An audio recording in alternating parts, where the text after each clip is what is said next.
It's actually going to piss me right off. I realized that a lot of information was completely missing from this video. And so I cannot fathom why we keep talking about needing to wear SPF 50 like all the damn time during the hottest time of day and hiding yourselves from the 12 o'clock sun. Even Irish people? Yeah, or because they were disqualified.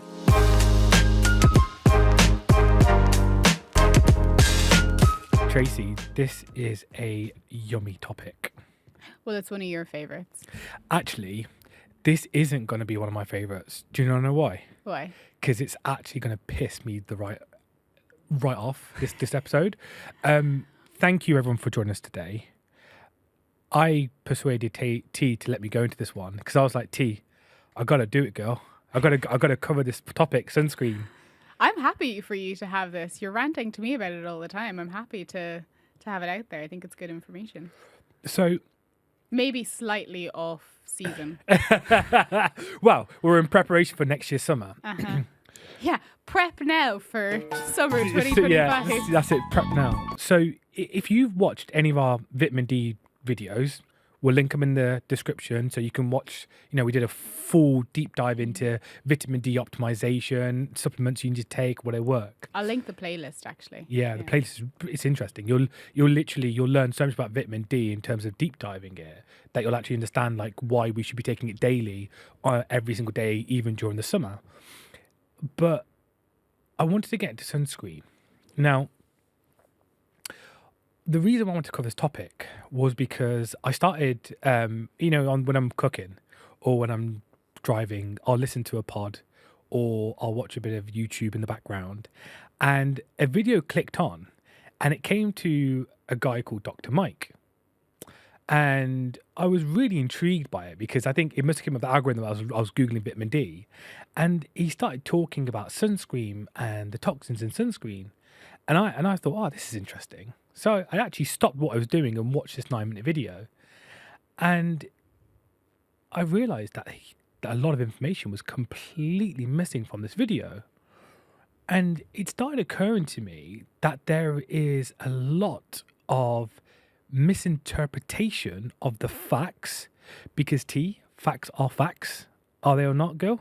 Mm-hmm. They are facts, right? Mm-hmm. And the issue is that I realized a lot of what we're reading and seeing is third removed and people aren't actually looking at the source information.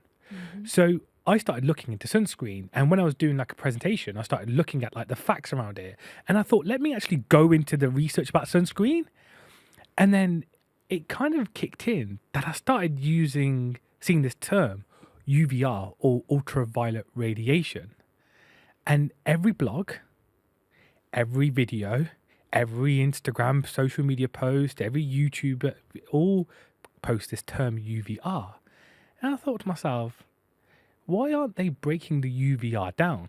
I thought, what is going on? Like, when you see something, you're just like, what is going on here? Like, they're using some terminology. Now, if you subscribe to our channel, which you are, let's be honest, because we're awesome, you'll see that we break things down and we look into the information of it.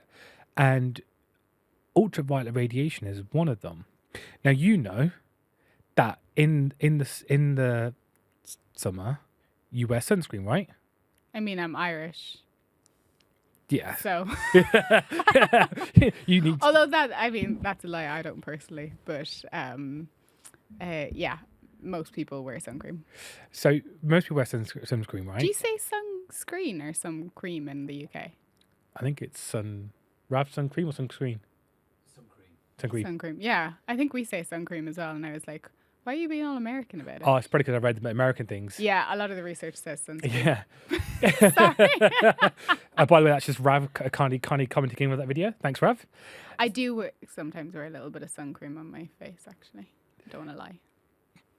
But it's a particular type. We'll put a link in the bio again.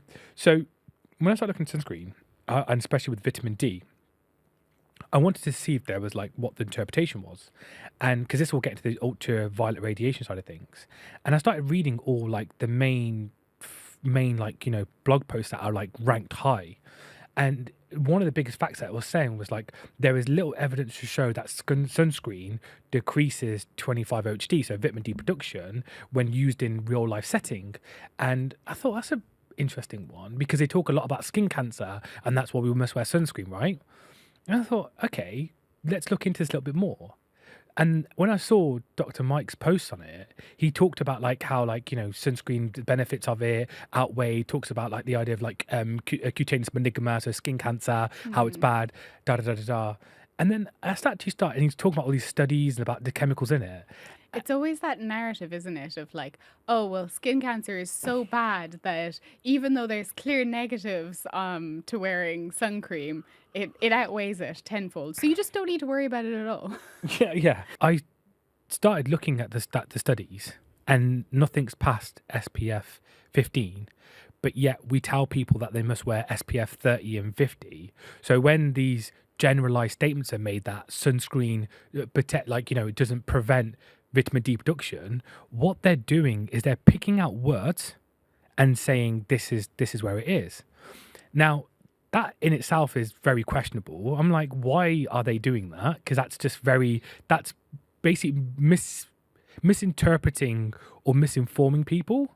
And then I started looking into the ultraviolet radiation, because that just fascinated me. And ultraviolet radiation, we need to fact check this. Right? We need to fact check, because this is what we're about, fact checking things, right? If you actually look at UVR, there's 3 different types of radiation: UVA, UVB, and UVC. And that ultraviolet light, that wavelength, all happen different parts of the day. And the issue is, the only time we actually produce vitamin D is when we have UVB radiation. There is a minor percentage that you'll get from UVA, but UVB is what we need. And UVB is between the hours of 10 a.m. to 4 p.m. Which is basically when you're told to avoid the sun. Avoid the sun. Like your life depends on it. Yep, and wear sunscreen, which made no sense to me. And I started looking into that, and I was like, well, hold up. There's 3 different types of radiation here. UVB is the beneficial one, and UVA and UVA is meant to be the one that is toxic, but then UVB is being put into the UVA bracket, and then it started kicking in. This is why they've been using the term UVR, because UVR covers the whole array of it. And it's the same. And if you watch the other videos like Zeolite, for example, when people talk about this terminology, they give it like a crowd name, because if you give it a crowd name, you put the good things into the bad things. Even like conditions, let's just put an umbrella term. Let's say IBS, for example. There you go. Put everything into one, so we confuse everyone into submission.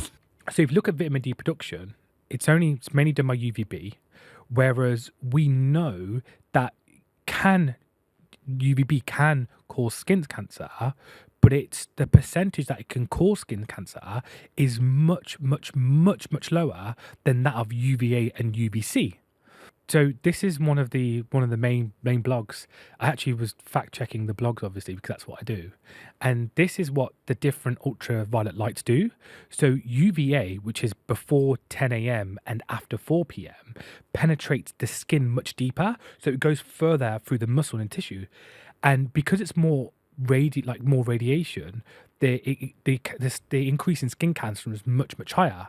Whereas UVB, the wavelengths are much lighter and much smaller. What will happen is they touch the surface of the skin. So UVB is actually where we get a lot more of the tanning effects on our skin, but it's also where the vitamin D production comes, because it hits the top of it binds to the cholesterol to create that vitamin D synthesis. And then UVC, which is even a different type of wavelength, that is more so for like cleaning and antibacterial. It's actually what they use when they're doing, like UVC lights on cleaning phones, UV for example. Cleaning, yeah. That's what UVC lighting is.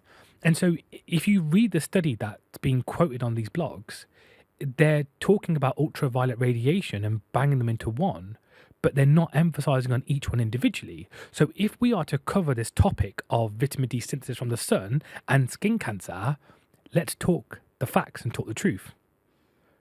Right? So the question you're going to look at me is be like, but what about skin cancer, right? That's what you're thinking.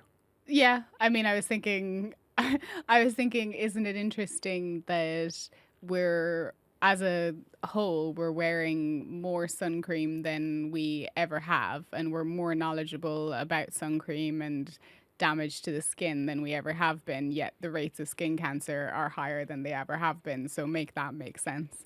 But I'm sure maybe someone watching the video is thinking skin cancer. Well, this is the issue, because people are probably thinking, well, because when I read the comments on the bottom of those videos, they talked about, well, oh, you know, I work outside all day and I live in Australia, or I live in the USA and I live in a really hot country. And when I have friends who don't wear sunscreen, I always say to them, oh, you know, you should wear sunscreen. And they're like, no, we're all like, you know, natural and stuff. And these people are like, you know, this video vindicates it. And I started reading into these comments a little bit more because I found them hilarious. And then people started talking about skin cancer. So then I thought, you know what? There must be something to it then, the UVA, UVB, UVC radiation, right? There must be something to it with the skin cancer. And so I actually started reading into it, and then I came across a guy. Now, everyone who's listening to this, write this person's name down, Google him, and look at his research studies. He's even got a video on YouTube covering it. His name's Professor Johan Emilian Moan. And Professor Moan, I hope I am saying your name correctly. I actually have sent you an email invite you to our channel, because I think I can say this research myself, but I will be interpreting it, and I want to hear it from, you know, I want to hear it from the horse's mouth. And so you've been invited to our, it's an open invitation. We'll even come to you because I want to hear your research. But this chap, he basically donated his life to vitamin D research, right? And he actually covered this topic, and he looked at the latitude of the sun and looked at the radiation and its impact on cancer. This guy, like, all right, I'm gonna put this on screen. So this is the first chart you'll see, right? What he did was he looked at the angle of the sun during the summer, and he looked at pre-vitamin D formation. So this is the vitamin D through the skin, and the induction of CMM, which is cutaneous melanoma, which is skin cancer. And when he did it, he actually showed that if you stood in the sun between the hours of 10 and 4, the chances of skin cancer actually decrease, but your chances of increasing vitamin D production were much, much higher.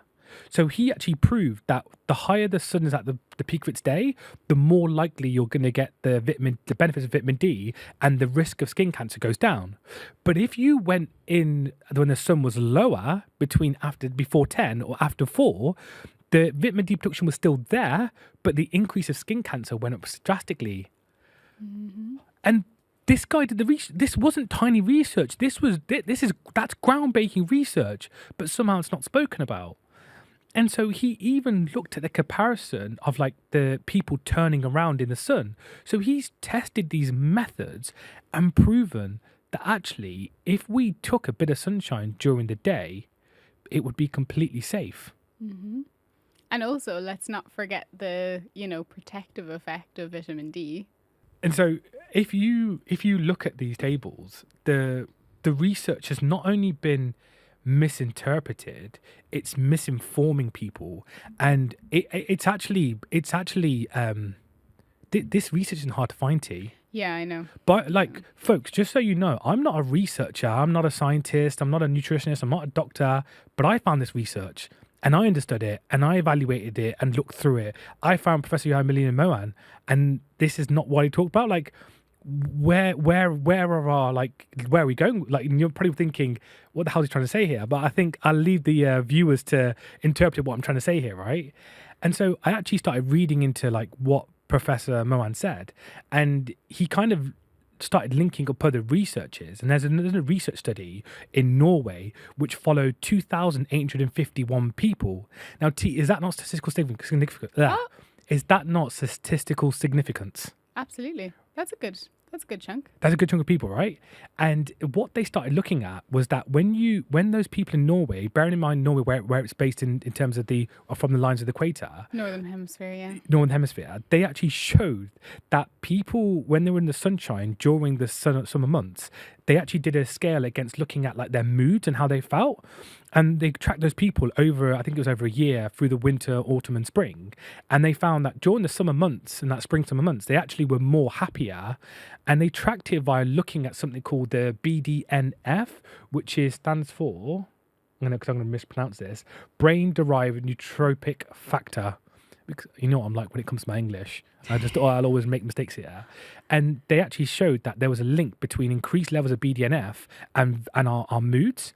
And so they showed that vitamin D production during the sunshine was much, much needed for it. And so this is what started making me chuckle, because as you read Professor Mann's research, he even talked about something called adrenocorticotropic, which is what triggers cortisol production. And they actually showed that if you took, and I think Gary Brecker and a couple of other like really good, what they call them, biohackers? Are they biohackers? Yeah. I'd say. I would just say like interesting voices in health, Well, I think he talks, one of the podcasts I first ever listened to him, he talked about getting sunshine first thing in the morning. So actually letting the sun hit you the back of your eyes. And that triggers that adrenocorticotropic, which is what triggers our body to produce the cortisol, and it allows us to handle stress better, but it actually sets our body circadian rhythm up for the day. So as we take that sunshine throughout the day, our circadian rhythm kicks off and actually and goes through it.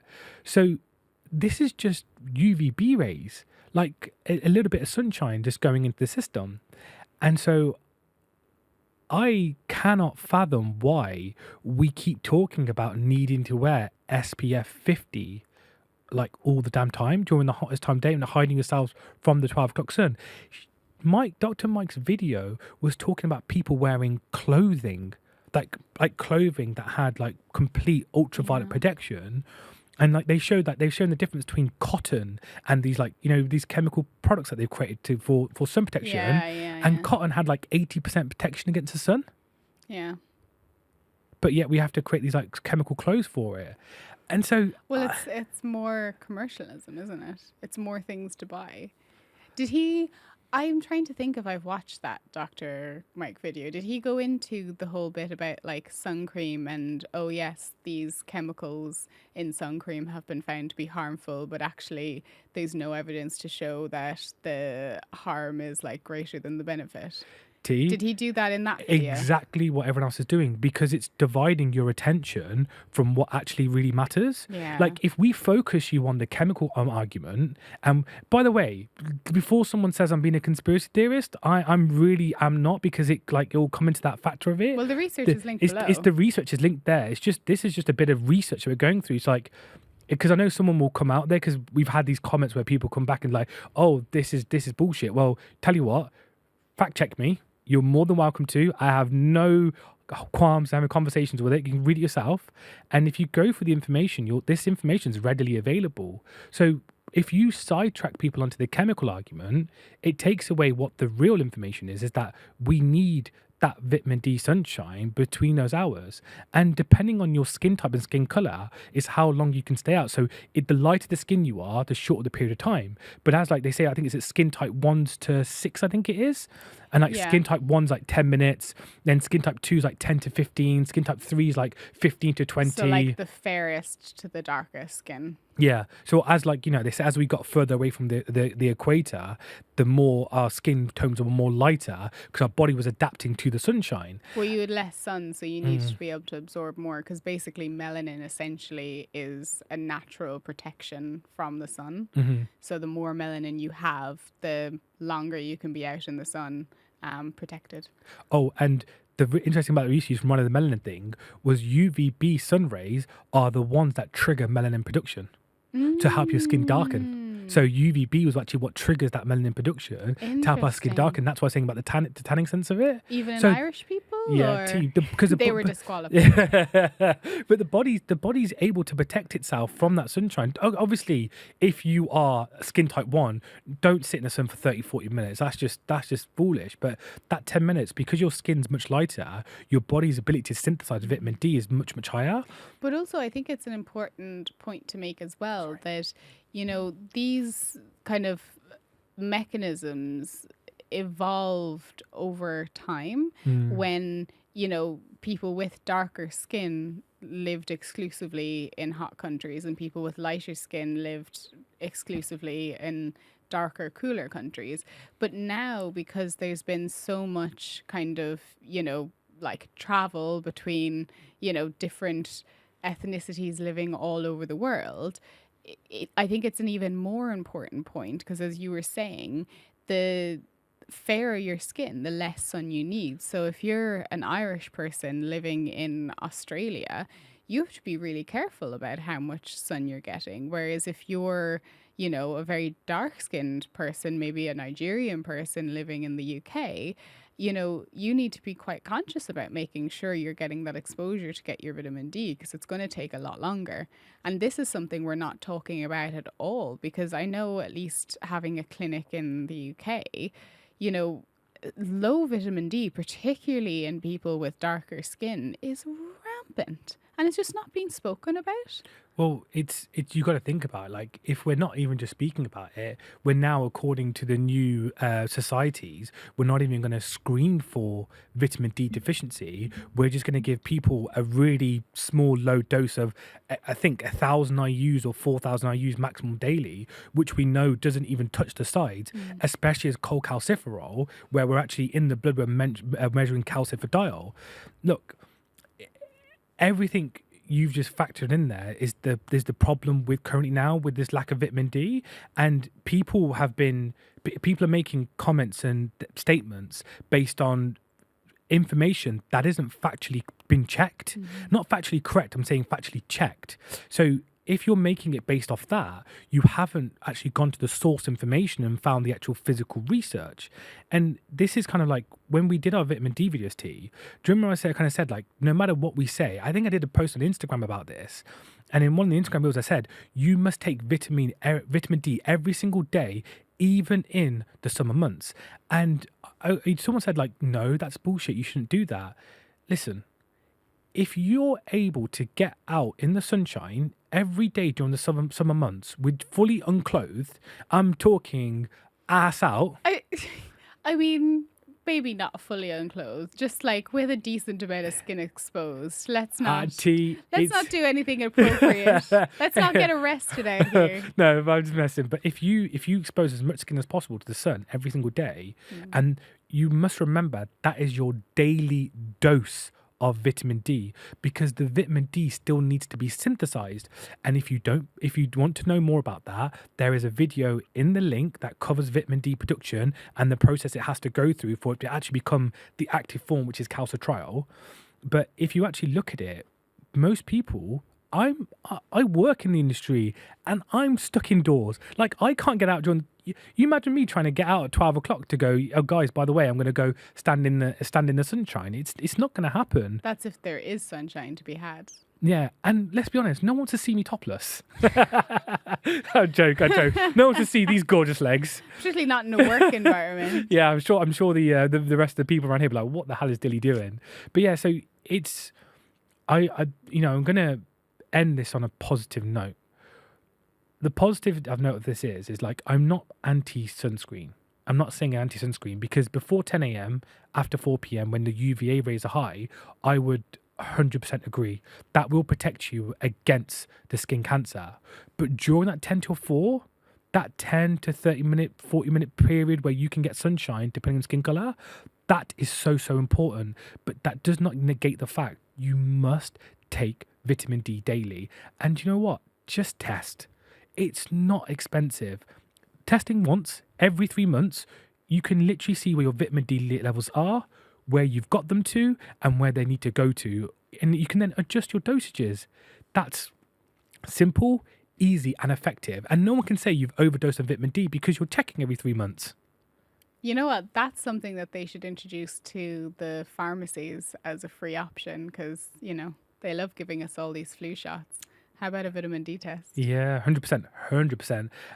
Folks, I really hope you enjoyed this video. I really enjoyed covering it. And if you do have any questions about the research, or you want to learn a bit more about it, the studies link below. Please leave questions. We will get back to you. Yeah, that was awesome. I think that you shared some really good information. So I can't wait to hear what people have to say. And yeah, thank you. Thanks, everyone.